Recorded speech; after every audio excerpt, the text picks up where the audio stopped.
બનાવેલો મને શોધી ન શકે તો બ્રહ્માજી કે પ્રભુ એવી તો એક જ જગ્યા છે, આપ મનુષ્યના હૃદયની અંદર જઈને સંતાઈ જાઓ. અને જે દિવસથી પ્રભુ આપણા હૃદયમાં આવીને સંતાયા છે, પ્રભુને બહુ નિરાશ થઈ ગઈ છે. કારણ કે આપણે ભાગીને તો ભગવાનને ગોતવાનો પ્રયત્ન કરીએ છીએ, પણ જાગીને ગોતવાનું કરતા નથી. અને આ દુનિયામાં ભાગીને ભગવાન કોઈને મળ્યા નથી. આ દુનિયામાં ભગવાન જેને પણ મળ્યા છે એને ભાગીને નહીં, પણ જ્યાં બેઠો છે ત્યાં જાગીને મળ્યા છે.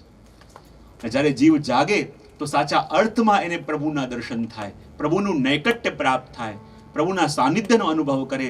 અને એટલા માટે જ્યારે ગોપીઓનું મદ પીગળ્યું અને ગોપીઓના હૃદયમાં સંતાયેલા એ પ્રભુ કોટી કંદર્પ લાવણ્ય સ્વરૂપ ધારણ કરીને જે સામે પ્રગટ્યા, અને એ સ્વરૂપ કહેવાય શ્રી ગોકુલ ચંદ્રમાજીનું. કયું સ્વરૂપ? હા. અને ગોકુલ ચંદ્રમાજીનું સ્વરૂપે આ પધાર્યા, જે નારાયણદાસ બ્રહ્મચારીને માથે બિરાજતા હતા. અને નારાયણદાસ બ્રહ્મચારી એટલા ભાવથી પ્રભુની સેવા કરતા, અને એટલી દ્રવ્યની કમી એમને ત્યાં, એટલી કમી, અને પ્રભુ પણ પરીક્ષા કરે. દ્રવ્યનો એટલો સંકોચ, પણ જેવા નારાયણદાસ બ્રહ્મચારી સવારે જાગે અને શું જુએ કે પોતાના ખાટલાની આસેપાસે રત્નોના ઢગલા પડેલા હોય, હીરા માણેક પન્નાના ઢગલા વેરાયેલા હોય, અને એમાં દ્રષ્ટિ કર્યા વિના પોતાની ભત્રીજીને કહે, બેટા આ જો બધો બગાડ પડ્યો છે ને એ વાળી દેજે જરા, મારે રસ્તો થાય જવાનો ઠાકોરજી પાસે. અને ભત્રીજી પણ એવી કે બધો ઝાડુથી વાળી દેતી અને ત્યાં પછી ગોબર લીપી પણ દેતી. આ રોજનો એમનો ક્રમ. ઘરમાં શ્રી ગોકુલ ચંદ્રમાજી બિરાજતા હતા, દ્રવ્યનો સંકોચ, પણ પ્રભુ એવી પરીક્ષા કરે, પણ પ્રભુથી અધિક એક કોઈ વસ્તુ એમને સ્પર્શી શકતી નથી. અને એવી સેવા જેની થઈ છે એ શ્રી ગોકુલ ચંદ્રમાજી. અને ગોકુલ ચંદ્રમાજી ક્યાં બિરાજે છે?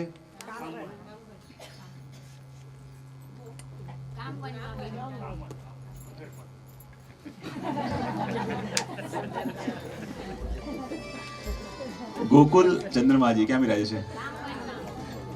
ક્યાં બિરાજે છે? કામવનમાં. ક્યાં? હા. અને કામવન એટલે શું? આપણે ત્યાં આદિ વૃંદાવન એ કામવનને કહેવાય. હમણાં જે વૃંદાવન છે ને એ વૃંદાવન આદિ નથી, એ આધુનિક વૃંદાવન છે, જેને સ્વામી હરિદાસે પ્રગટ કર્યું. પણ જે આદિ વૃંદાવન છે કે જ્યાં ઠાકોરજીએ મહારાસ કર્યો હતો, એ કઈ જગ્યા? બોલે આ કામવનની જગ્યા. અને ત્યાં જ આ શ્રી ગોકુલ ચંદ્રમાજી બિરાજે છે. તો એ કામવન સ્થાનમાં ગોકુલ ચંદ્રમાજી બિરાજે. એ પંચમ નિધિ સ્વરૂપ, છઠ્ઠા નિધિ સ્વરૂપની વાત આની અંદર કરી. શ્રી ગોકુલ ચંદ્રમાજી શ્રી મદન મોહન પરવારીજી. કુંજ બિહારી આગળ જે શબ્દ લીધો ને એ છઠ્ઠા બાલકૃષ્ણલાલજી માટે લીધો, કુંજ બિહારી. અને બાલકૃષ્ણલાલજી છઠ્ઠા સ્વરૂપ એ ક્યાં બિરાજે છે? સુરતમાં. અને મદન મોહન પરવારીજી એ શ્રી મદન મોહનલાલજી. એ મદન મોહનલાલજી પણ કહેવાય કે જ્યારે યજ્ઞનારાયણ ભટ્ટને આજ્ઞા થઈ કે હું આપના વંશમાં પ્રગટીશ પ્રભુની, અને એ વખતે યજ્ઞકુંડમાંથી આ મદન મોહનલાલજીના સ્વરૂપે પધારી અને શ્રી વલ્લભના પ્રાગટ્યનું સંકેત કર્યો હતો. અને મદન મોહનલાલજી ક્યાં બિરાજે છે? કામવનમાં. ક્યાં? તો પહેલા મથરાધીશજી ક્યાં બિરાજે છે? એક સાથે બધા, એક સાથે. બીજા વિઠ્ઠલનાથજી નાથદ્વારા. ત્રીજા દ્વારિકાધીશજી. ચોથા ગોકુલનાથજી, ગોકુલ ચંદ્રમાજી, બાલકૃષ્ણલાલજી, શ્રી મદન મોહનજી. વાહ વાહ વાહ, ખરેખર. તો આ પુષ્ટિ માર્ગના પ્રથમ તત્વ એટલે કે આપણું ઈષ્ટ સ્વરૂપ. અને ઈષ્ટ સ્વરૂપનું દર્શન આપણે કર્યું, અને આપણી યાત્રા આજે આગળ બીજા તત્વની ઓર જઈ રહી છે. કારણ કે પ્રથમ સ્વરૂપનું દર્શન તો કર્યું, હવે જો આ એક સ્ટેજીસ છે, આ એક સ્ટેપ છે, એક લેવલ છે. અને જ્યાં સુધી મોટી ઇમારત કરવી હોય પણ આપણો પાયો કાચો હોય તો ઉપર ન જવાય. તો સૌથી પહેલા ઈષ્ટ સ્વરૂપનું દર્શન કરાયું કે ઈષ્ટ સ્વરૂપની અંદર દૃઢતા આપણી આવે તો પછી આગળ યાત્રા ચાલે. અને પહેલા ઈષ્ટ સ્વરૂપનું વર્ણન કરી અને આગળ બીજા તત્વનું વર્ણન કરતા કહે છે. અને કહે બીજું તત્વ કોણ છે? તો કહે આ બીજું તત્વ શ્રી વલ્લભ કુળને ભજીએ જી. આ બીજું તત્વ શ્રી વલ્લભ કુળને ભજીએ જી. આ બીજું તત્વ શ્રી વલ્લભ કુળને ભજીએ જી. આ બીજું તત્વ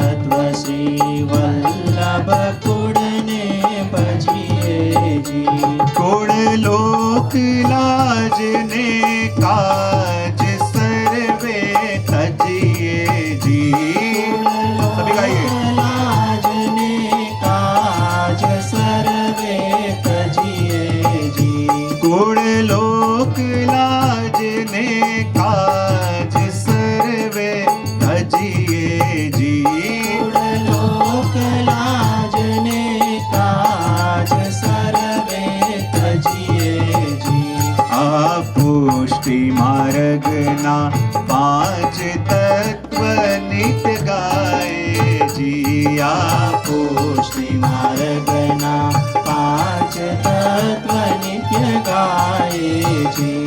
એના જન્મ જન્મના પાપ સર્વે જાય જી. એના જન્મો જન્મના પાપ સર્વે જાય જી. ઓ એના જન્મ જન્મના પાપ સર્વે જાય જી.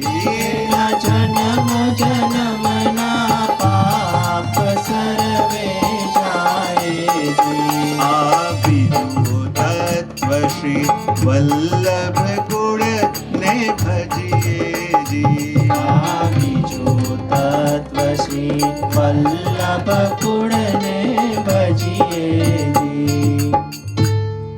આ બીજું તત્વ શ્રી વલ્લભ કુળને ભજીએ જી. સૌથી પહેલા તત્વની અંદર પ્રભુનું સ્મરણ કર્યું, પ્રભુની વાત કરી, અને બીજું તત્વ એટલે કે શ્રી વલ્લભ કુળને ભજીએ જી, શ્રી વલ્લભની વાત કરી. કહેવાય કે જ્યારે પ્રભુની કૃપા થાય, પણ કૃપા પ્રભુની જીરવી ક્યારે શકાય કે જ્યારે ગુરુની કૃપા થાય. અને પ્રભુની વાત કરી, હવે ગુરુની વાત કરે છે. જેમ સંગીતમાં હાર્મોનિયમ કોઈ વગાડતું હોય અને કદાચ એને બહુ હાર્મોનિયમ આવડતું ન હોય તો એને કહેવામાં આવે ખાલી સ અને પ આ બે સ્વર પકડીને રાખજે તો તારું સંગીત બરાબર રહેશે, સંગીત સુરીલું રહેશે. એમ કોઈ હાર્મોનિયમ વગાડતું હોય અને સા અને પ બે પકડીને રહે તો પણ એનું સંગીત બેસુરું ન લાગે. તેમ જીવન પણ જ્યારે બેસુરું થવા લાગે ત્યારે આ બે સ્વર પકડી લેવાના, સ અને પ. સ એટલે સદગુરુ અને પ એટલે પ્રભુ. આ બે પકડાઈ જાય સ્વર તો જીવન ક્યારે પણ બેસુરું ન થાય. અને એટલા માટે સદગુરુના રૂપમાં શ્રી વલ્લભની વાત કરે છે, પ્રભુની વાત કરી અને હવે ગુરુની વાત કરતા કહે કે આ બીજું તત્વ શ્રી વલ્લભ કુળને ભજીએ જી. અને વલ્લભની વાત કરતા કહે કે પ્રભુની વાત તો હું બધાને કહી શકું, પણ એક લેવલ ઊંચું લઈ જાય છે અને કહે છે કે વલ્લભની વાત એ દરેકને ન કહેવાય. બોલે શા માટે? તો કહેવાય કે શ્રી મહાપ્રભુજીનું એક સ્વરૂપ શું છે? તો કહેવાય સ્વામિનીજીનું સ્વરૂપ છે. શું છે? અને સ્વામીજીનું સ્વરૂપ છે એટલે તો દયારામ ભાઈ કહે કે જગત જપે નૃપ નામ રહ્યો જશ સગડે ફેલી. જગત જપે નૃપ નામ રહ્યો જશ સગડે ફેલી, પણ પટરાણીનું નામ લહે જે રહે રંગ મહેલી. કોઈ મોટો રાજા હોય તો એ રાજાના ગુણગાન તો બધા ગાઈ શકે, એ રાજાના સ્વરૂપના વર્ણન, એના પરાક્રમના વર્ણન તો બધા કરી શકે, પણ શું રાણીના સ્વરૂપનું વર્ણન બધા કરી શકે? રાણીને બધા જોઈ શકે? એ રાણીનું વર્ણન કોણ કરી શકે? કે જેને રાજાએ પોતાના અંતઃપુરમાં આવવાની આજ્ઞા આપી હોય, બરાબર? પોતાના એ નિજગ્રહમાં આવવાની આજ્ઞા આપી હોય એ જ રાણીનું વર્ણન કરી શકે. એ રીતે શ્રી મહાપ્રભુજી તો સ્વામીજીનું સ્વરૂપ છે. માટે પ્રભુના ગુણગાન અને પ્રભુનું વર્ણન તો આખી દુનિયા કરે, પણ જ્યારે વલ્લભનું વર્ણન કરવાનું મન યા સાંભળવાનું મન થાય તો માનવું હમણાં સુધી તો પ્રભુના ગુણગાન આપણે ગાયા, પણ આજે પ્રભુએ કૃપા કરી મને પોતાનો જાણ્યો અને પોતાના નિજગ્રહની અંદર પ્રવેશ આપ્યો. અને જ્યારે પોતાના નિજગ્રહની અંદર પ્રવેશ શ્રી ઠાકોરજી આપણને આપે ત્યારે વલ્લભના ગુણગાન થઈ શકે. અને આ વલ્લભના ગુણગાન કેવા છે? જેના માટે દયારામભાઈ કહે ને કે જેના પર વાલ ઘણું વ્રજપતિને આવે, જેના પર વાલ ઘણું વ્રજપતિને આવે, એના મુખ શ્રી વલ્લભ નામ લેવડાવે. જો આપણને લાગે ને કે જ્યારે પ્રભુને આપણા ઉપર ખૂબ વરસવાનું મન થાય, જ્યારે પ્રભુને લાગે કે આ જીવ ઉપર હું મારા બધા કૃપા કળશને ઢોળી દઉં, જ્યારે કોઈ જીવની ઉપર ઠાકોરજીને એટલો પ્રેમ નોછાવર કરવાનું મન થાય, એટલો પ્રેમ નોછાવર કરવાનું મન થાય, તો પ્રભુ કહે મારું સૌથી કિંમતી એને શું આપું?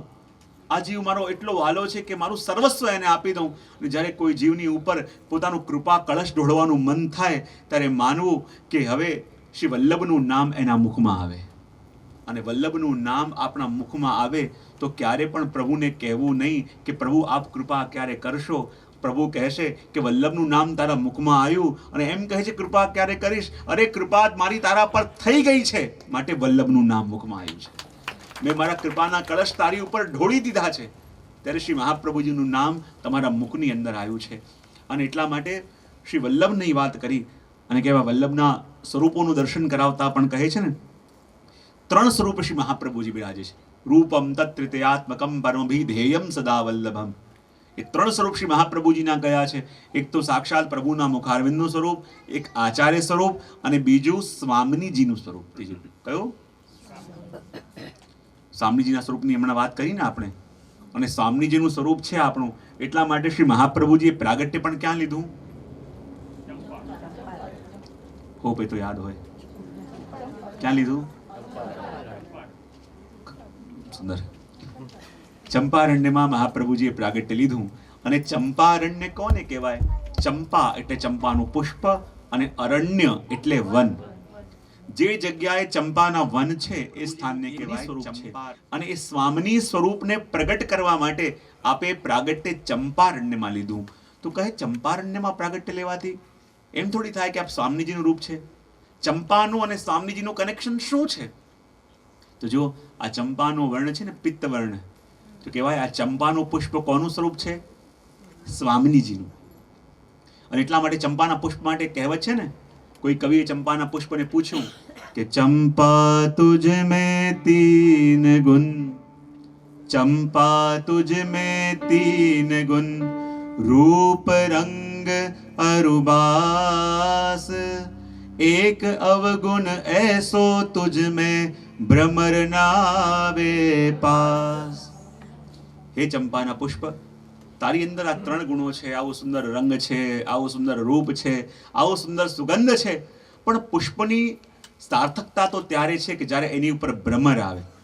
તો હે ચંપાના પુષ્પ, તારી ઉપર આવું સુંદર રંગ, આવું સુંદર તારું રૂપ, આવું સુંદર તારું સુગંધ છે, તો જે ભ્રમર દરેક પુષ્પોની ઉપર જાય છે એ ભ્રમર ચંપાના પુષ્પની ઉપર કેમ નથી આવતો? તો એક કવિ એનો ઉત્તર પણ આપ્યો કે એનું પણ એક કારણ છે. બોલે શું? તો કહે ચંપક વર્ણી રાધિકા, चंपक वर्णी राधिका और भ्रमर हरि को दास, ये संबंध को जान के भ्रमर नावे पास. કહેવાય કે સ્વામીજીનો જેવો વર્ણ છે બરાબર એવો વર્ણ આ ચંપાના પુષ્પનો છે. અને ભ્રમર તો પ્રભુનો દાસ છે. તો જે ભ્રમર દરેક પુષ્પોની ઉપર જાય, પણ એ પુષ્પ એ બધાની ઉપર જાય, પણ ચંપાના પુષ્પની ઉપર ક્યારેય જતો નથી. કારણ કે એ પુષ્પના ભોગતા તો અલૌકિક ભ્રમર એવા આપણા ઠાકોરજી છે. એટલા માટે અને શ્રી મહાપ્રભુજીનું એક સ્વરૂપ સ્વામિનીજીનું છે, તેના માટે પ્રભુની એક લીલાનું વર્ણન પણ આવે છે ને, કે જ્યારે બરસાનામાં વાત થવા લાગી કે આખા ગામની અંદર હવે લોકો રાધા કૃષ્ણની ચર્ચા કરી રહ્યા છે, તો કીર્તિજી આવ્યા અને વૃષભાનજીને કહે કે જો આપણી દીકરી અને શ્યામ સુંદરની વાત ગામમાં થઈ રહી છે, તો એવું કરી આપણે બંનેની સગાઈ કરી નાખીએ. અને સગાઈ થઈ જાય તો પછી લોકો વાતો તો નહીં કરે. પણ કીર્તિજી કહે મારી ઈચ્છા સગાઈ કરવાની નથી. લોકો તો એને ચોર ચોર કરીને બોલાવે છે, આખા ગામમાં ચોરીઓ કરતો ફરે છે. અને લોકો શું કહે છે કે દીકરી માટે ગોતી ગોતી આજ મળ્યો, તો માટે કંઈક કરવું તો પડશે. બોલે એવું કંઈક કરીએ કે એ લોકો જ લગ્નની ના પાડી દે. અને એ લોકો જ લગ્નની ના પાડી દે તો પછી આપણે કંઈ ચિંતા પણ રહેશે નહીં. એટલે શું કરીએ? અને રોહિણી અને કીર્તિજી ત્યાં કેવડાવ નંદાલયમાં યશોદાજીને કે અમે આ રાધાજીનું માંગુ લઈને શ્યામસુંદર માટે ત્યાં આવીએ છીએ. અને અહીંયા બધા તૈયાર થઈ ગયા અને કીર્તિજી અને બધા વૃષભાનજીને બધા આવ્યા નંદાલયમાં. નંદાલયમાં આવ્યા અને એ વખતે કીર્તિજી જાણતા હતા કે પ્રભુનો કાલે જન્મદિવસ ગયો અને નંદબાવાનો એવો નિયમ હતો કે જે જન્મદિવસ આવે તેમાં જેટલી પણ સંપત્તિ હોય ને બધી દાનમાં આપી દે. અને બધું દાનમાં આપી દીધું, કંઈ હશે નહીં. ને ત્યાં જઈને કીર્તિજીએ વાત એમ ચાહતા હતા કે આ લોકો જ ના પાડી દે, એમ કહે કે આ બંનેને એકબીજાને પસંદ છે, તો આપણે શા માટે અડચણરૂપ બનીએ, બંનેની સગાઈ કરી દઈએ. અને મારી એવી ઈચ્છા છે કે હું શ્યામ સુંદરને મું દિખાઈમાં આ સુંદર મોતીઓની માળા આપું છું. અને તમારી પણ જે પણ એવી ઈચ્છા હોય તમે પણ આવું જ કંઈક મોતીઓનું અમારા રાધાજીને આપો. હવે યશોદાજી ચોંકી ગયા. રોહિણીજીને કહે કે કાલે તો બધું દાનમાં આપી દીધું, હમણાં તો કંઈ છે નહીં, હવે કરવું શું? જો એમ કહીશું કે મોતીઓની માળા પણ અમારા ઘરમાં નથી તો કેવું ખરાબ સમાજમાં લાગશે. હવે કરવું શું? રોહિણીજી કે મૈયા આપ ચિંતા ના કરો, હું સંભાળું છું. એવું કંઈક કરીએ કે આપણો હાથે ઊંચો રહે અને નાય પાડી દઈએ. એટલે શું કરવું? ચાલતા ચાલતા રોહિણીજી આગળ આવ્યા અને કહે અરે કીર્તિજી, આપે કહ્યું કે જે મોતીનું આપવું હોય તો અમે રાધાજીને આપીએ, પણ મને બતાવો તમારા રાધાની ઉંમર કેટલી? બોલે તો 7 વર્ષની. બોલે અમારો લાલો તો 5 વર્ષનો છે. તો પછી આ જોડી કેમ જામશે? માટે આ મેળ અમને ઠીક લાગતો નથી, આપણે પછી ક્યારેક વાત કરીશું. પણ જો તમે જે શ્યામ સુંદરને પેલી મોતીની માળા આપી છે ને, હું હમણાં લઈને આવું. અને રોહિણીજી જ્યાં પ્રભુને ગોતવા માટે ગયા, પ્રભુ તો મરમતા ખેતરમાં ગયા, ત્યાં જોયું કે ખેડૂત બધી ખેતી કરી રહ્યો છે અને પ્રભુને પણ ખેતી કરવાનું મન થયું. બોલે વાવું શું? તો પોતાની મોતીની માળા તોડી અને જેટલા મોતી હતા બધા ખેતરમાં વાવી દીધા. રોહિણીજી ભાગતા ભાગતા આયા, અરે કનૈયા જો કીર્તિજી રાહ જુએ છે, પેલી મોતીની માળા ક્યાં છે? બોલે તો ગઈ. બોલે ક્યાં ગઈ? બોલે ખેતરમાં. બોલે ક્યાં ખેતરમાં? બોલે ત્યાં વાવી દીધી મેં તો. અરે શું કહે? જલ્દી ચાલ મને લઈને. ને જ્યાં જલ્દી લઈને ગયા તો બીજા બધા વાવે અને મહિનાઓ પછી પાક ઉગે. પણ આજે તો પ્રભુએ જ્યાં મોતી વાયા અને આખા ખેતરોના ખેતરો મોતીઓથી ભરાઈ ગયા. ને જ્યાં ખેતરો મોતીઓથી ભરાયા, રોહિણીજી કે અરે એક મોતીની માળા નથી એટલે સંબંધની મેં ના પાડી, આ તો ખેતરોના ખેતરો ભરેલા છે, હવે પાછી હા કઈ રીતે પાડવી? રોહિણીજી ભાગતા ભાગતા ગયા અને કહે, અરે કીર્તિજી, અમારા નંદાલયની આ રીતિ છે કે કોઈ પણ કંઈ કામના લઈને આવે તો અમે એને ખાલી હાથે પાછા મોકલીએ નહીં.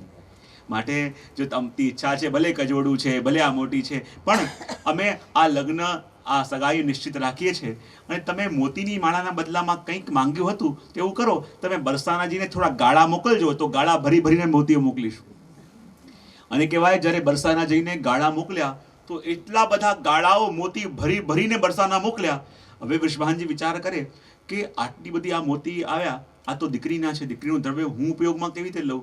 તો એ જેટલા પણ મોતી આવ્યા એ મોતીથી એક મહેલ બનાવ્યો જેનું નામ પડ્યું મોતી મહેલ, કે જ્યાં સ્વામીજી રહેતા. અને સ્વામીજીને રહેવાનું સ્થાન એટલે મોતી મહેલ. અને વલ્લભ પણ સ્વામીજીનું સ્વરૂપ, માટે આજે પણ જ્યાં જ્યાં વલ્લભકુલના બાળકને બિરાજવાનું સ્થાન હોય એને પણ મોતી મહેલ કહેવાય. તમે નાથદ્વારામાં જાઓ, શ્રીનાથજીમાં દર્શન કરવા જાઓ, પાછળ મોતી મહેલ છે કે નહીં? એ સ્વામીજીને રહેવાનું સ્થાન એટલે મોતી મહેલ. અને વલ્લભ પણ સ્વામીજીનું સ્વરૂપ કહેવાય, એ હિસાબે એ સ્થાનનું નામ પણ મોતી મહેલ કહેવામાં આવ્યું. અને એટલા માટે શ્રી મહાપ્રભુજીનું એક સ્વરૂપ આપણે પણ જોયું કે આ પ્રભુનું સ્વરૂપ છે. અને પ્રભુનું સ્વરૂપ જો છે તો આપણા શાસ્ત્રોમાં આવે ને કે આપણે તો કહીએ કે અમારા વલ્લભ સાક્ષાત પ્રભુનું સ્વરૂપ છે, પણ જે માનતા નથી એમને કઈ રીતે બતાવું? તો આપણે ત્યાં ધર્મગ્રંથો કહે છે કે કોઈ પણ ભગવદ અવતાર થવાનો હોય તો એના કેટલાક ક્રાઇટેરિયાસ છે, એના કેટલાક પ્રમાણો છે કે જેનાથી ખબર પડે કે આ સાક્ષાત પ્રભુનું સ્વરૂપ છે. તો કહેવાય શ્રી વલ્લભનું પ્રાગટ્ય ભૂતલમાં થયું, એ પ્રભુનું પ્રાગટ્ય છે એની ખાતરી શું? તો આચાર્યોએ કહ્યું કે સૌથી પહેલા એમના પ્રાગટ્યનો ઉલ્લેખ પુરાણોમાં અને ગ્રંથોમાં હોવા જોઈએ. સૌથી પહેલું શું? એમના પ્રાગટ્યનો ઉલ્લેખ પુરાણોમાં અને ગ્રંથોમાં હોવો જોઈએ. બીજું, એમના પ્રાગટ્યથી પહેલા કોઈ ભક્ત કવિઓએ એની વધાઈ ગાયેલી હોવી જોઈએ. અને ત્રીજું, એમના હસ્તમાં અને એમના ચરણમાં કેટલાક સામુદ્રિક ચિહ્નો એવા હોવા જોઈએ જ્યાંથી ખબર પડે કે આ ભગવદ અવતાર છે. તો આપણે તો કહીએ કે શ્રી વલ્લભ અમારા ત્યાં પ્રભુ સ્વરૂપ છે, પણ બીજા કોઈને કહેવું હોય તો કઈ રીતે માને? આ ત્રણ વસ્તુની અંદર શ્રી વલ્લભને આપણે કઈ રીતે જોઈ શકીએ? તો કહેવાય કે શ્રી મહાપ્રભુજીના પ્રાગટ્યને તો 550 વર્ષ થયા, પણ વ્યાસજીએ જે અનેક પુરાણો લખ્યા એ 5000 વર્ષ પહેલા. હવે 5000 વર્ષ પહેલા, 5500 વર્ષ પહેલા જે પુરાણો લખાયા એમાંનું એક પુરાણ છે અગ્નિ પુરાણ, એમાંનું એક પુરાણ છે ભવિષ્ય પુરાણ. અને એ પુરાણોની અંદર શ્રી મહાપ્રભુજીના પ્રાગટ્યના ઉલ્લેખ સાથેના શ્લોકો છે. અગ્નિ રૂપો દ્વિજાચાર્ય ભવિષ્યામિહ ભૂતલે. અગ્નિપુરાણ, અગ્નિપુરાણ, બ્રહ્માંડ પુરાણ ઇત્યાદિ પુરાણોની અંદર શ્રી મહાપ્રભુજીના પ્રાગટ્યનો શ્લોક સાથે ઉલ્લેખ છે કે જે મહાપ્રભુજીના પ્રાગટ્ય તો 550 વર્ષ પહેલા થયા અને મહાપ્રભુજીના પ્રાગટ્યના 5000 વર્ષ પહેલા લખાયેલા ગ્રંથોમાં વલ્લભના પ્રાગટ્યનો ઉલ્લેખ. બીજું, એમના પ્રાગટ્યથી પહેલા એમની વધાઈ ગાયેલી હોવી જોઈએ. તો વલ્લભના પ્રાગટ્યથી પહેલા એમની વધાઈ કોણે ગાઈ? પુષ્ટિમાર્ગના વધાઈયા કોણ કહેવાય? નરસિંહ મહેતા. કોણ? જેને મહાપ્રભુજીના પ્રાગટ્ય પહેલા વધાઈ ગાઈ, વલ્લભ વિઠ્ઠલ પ્રગટશે ભવિષ્યકાળમાં. અને એ પણ આપણને લાગે કે પ્રાગટ્ય પહેલા વધાઈ ગવાઈ. અને ત્રીજા શ્રી વલ્લભના ચરણચિહ્નની આપણે લીલાનું દર્શન કરીએ છીએ, હસ્તમાં રહેલા ચિહ્નોનું દર્શન કરીએ છીએ, જે બતાવે છે કે આ સ્વરૂપ સાક્ષાત ભગવદ સ્વરૂપ છે, ભગવદ અવતાર છે. પણ સાધારણ લોકો કહે કે પ્રભુ તો અમે હરેક કોઈને ના માનીએ. બોલે પ્રભુ કોને માનો? તો કોઈ કહે પ્રભુ તો એને મનાય કે જા કી કૃપા પંગુ ગિરી લંગે, અંધે કો સવ કછુ દર્શાઈ, બહેરો સુને મુખ પુન બોલે, રંક ચલે સિર છત્ર ધરાઈ, ચરણ કમલ વંદુ હરિરાય. અમે તો પ્રભુ એને માનીએ. સાધારણ લોકો કહે કે જેની કૃપાથી ચાલી શકતો ન હોય એ ચાલવા લાગે, સાંભળી શકતો ન હોય એ સાંભળવા લાગે, બોલી શકતો ન હોય એ બોલવા લાગે, અને જોઈ શકતો ન હોય જોવા લાગે. તો કહેવાય કે શ્રી મહાપ્રભુજીના જીવનમાં આ દર્શન આપણને થાય છે. તો કહેવાય છે ને કે જ્યારે બુલા મિશ્ર પ્રસંગ, માતા પિતા કહે કે બ્રાહ્મણના ઘરમાં જન્મ થયો છે તો ગ્રંથ શાસ્ત્રો ભણ, અને ભણવા માટે એને રોજ પાઠશાલામાં મોકલવામાં આવે. પણ એવું મન એમનું હતું કે કલાકો સુધી શિક્ષકો ભણાવીને થાકી જાય, પણ એક અક્ષર પણ એમને યાદ ન રહે. માતા પિતા પણ કંટાળ્યા, પોતે પણ કંટાળ્યા કે મારું કેવું જીવન, બ્રાહ્મણના ઘરમાં જન્મ થયો છે મારો, શાસ્ત્રોનું અધ્યયન કરવું મારું ધર્મ છે, પણ હું આટલો પ્રયત્ન કરું છું, મને યાદ કેમ નથી રહેતું. માતા પિતાએ વિચાર કર્યો કે અહીંયા તો કંઈ ભણી ન શક્યા, અહીંયા તો કંઈ કરી શકતા નથી, પણ વિદ્યાની નગરી કાશી કહેવાય, ત્યાં કાશીમાં એને મોકલી. અને ભણવા માટે બુલા મિશ્રને કાશી મોકલવામાં આવ્યા. અને કાશીમાં પણ વર્ષો સુધી રહ્યા. પણ મોટા મોટા વિદ્વાનો ભણાઈને થાક્યા, પણ બુલા મિશ્રને એક શબ્દ પણ યાદ ન રહ્યું. અને જ્યાં આવી દશા થઈ ગઈ, બુલા મિશ્રને પણ ગ્લાનિ થઈ કે આવું જીવન લઈને હું શા માટે જીવું, મારા ભાગ્યમાં વિદ્યા કેમ નથી. અને એકવાર જીવનથી એટલા ત્રસ્ત બની ગયા કે વિચાર કર્યો કે હું સરસ્વતીજીની આરાધના કરીશ.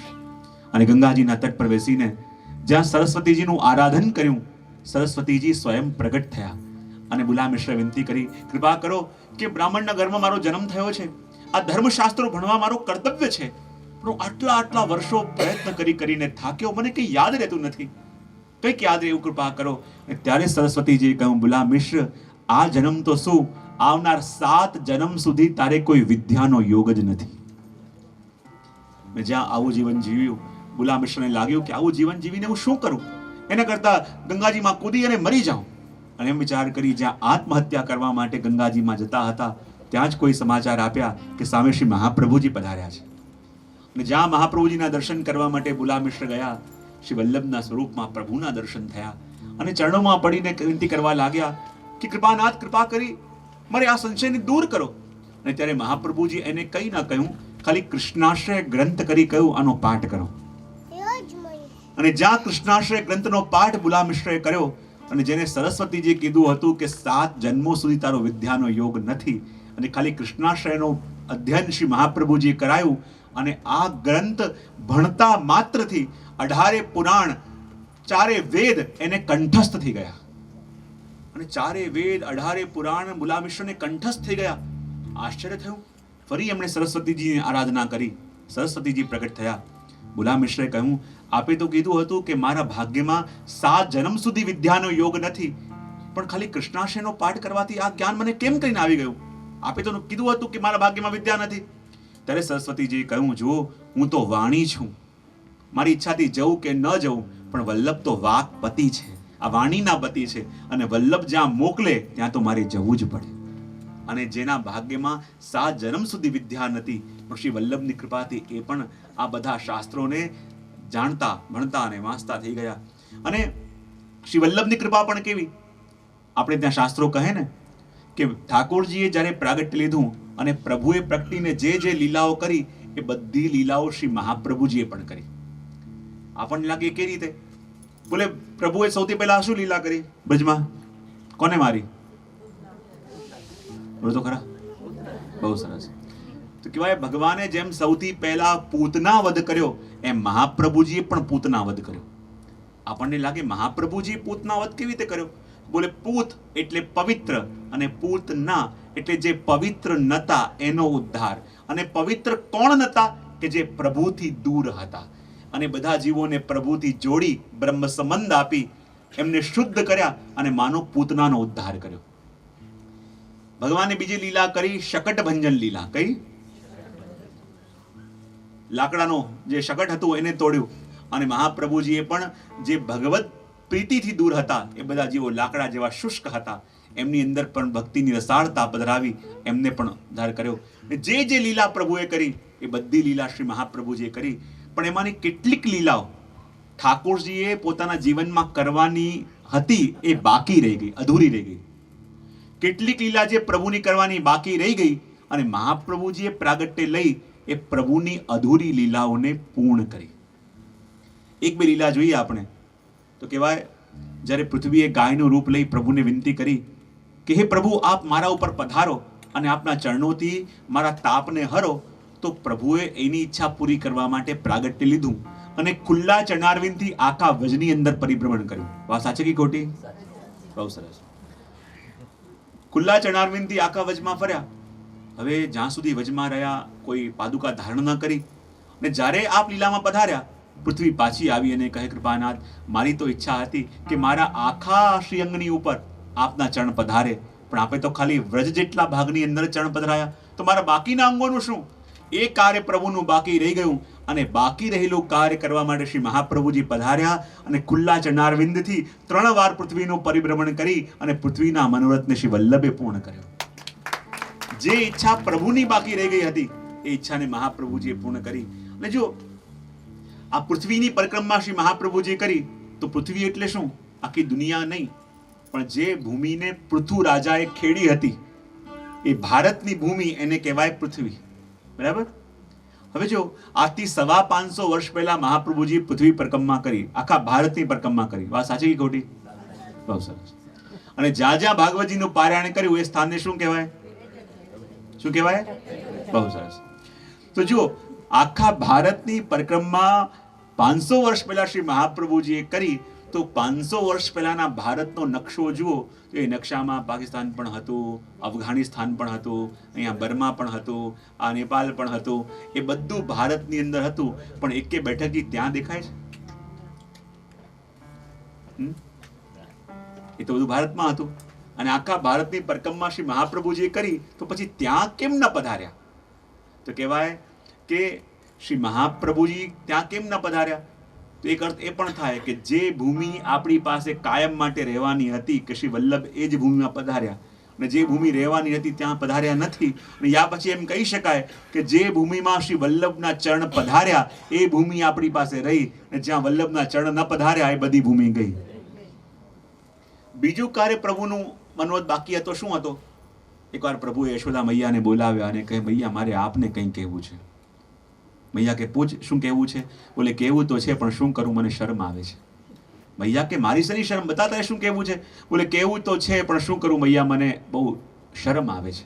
મૈયા ક્યારે કે મા પાસે માંગવામાં શું શરમ છે? માંગ શું જોઈએ છે? ત્યારે પ્રભુ કે, મૈયા, આજે મારા મનમાં એક મનોરથ છે, કહેવું તો છે, પણ શું કરું, મને બહુ શરમ આવે છે. મૈયાને ગુસ્સો આવ્યો, અરે કનૈયા, કહે તો ખરા, તારે શું કહેવું છે? ત્યારે પ્રભુ કે, મૈયા, મારે લગ્ન કરવા છે. મૈયાએ માથામાં હાથ મૂકી લીધા. હમણાં તો તને હું પાઠશાળામાં એડમિશન કરાવવાના ચક્કરમાં છું, અને ત્યાં કયો મનોરથ મૂક્યો કે લગ્ન કરવા છે? હવે લગ્ન કરવા છે એ તો બતા કે તારે વહુ કેવી જોઈએ છે?